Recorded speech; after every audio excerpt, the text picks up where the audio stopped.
Tens of thousands of people all over the world will gather on June 2nd to express their support for the right of the Venezuelan people to determine their own destiny in free and fair elections.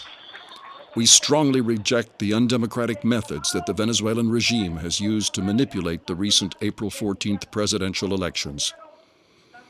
It is now a matter of public record that the regime monopolized media coverage during the election campaign, that the regime threatened economic reprisals against those who voted for the opposition, that regime spokesmen have stated openly in radio and TV that the vote is not secret and that they know who individual electors voted for, that after the elections the regime fired thousands of state employees who allegedly voted for the opposition, that the regime refused to conduct an independent recount, which the European community, the United States, and all South American countries have requested, but instead has unleashed a wave of violent repression against student protesters who peacefully demanded an audit of the vote tallies.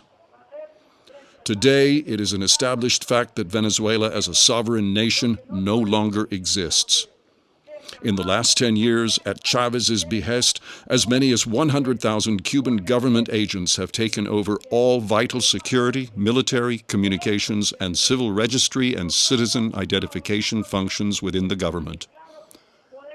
All important political decisions of a domestic or foreign policy nature are made in Havana.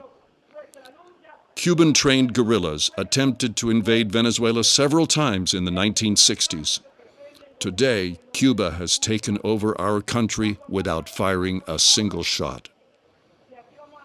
We stand united with our Venezuelan brothers and sisters and with the Cubans who are victims of the Castro's imperialistic dictatorship in recognition of their legitimate battle in defense of their most basic human rights and self-determination.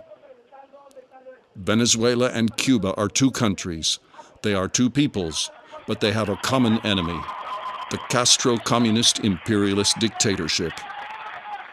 We are rallying for democracy, for human rights, for self-determination, and against tyranny and imperialism. Hagamos uso de nuestras redes sociales para decirle a Venezuela y para decirle al mundo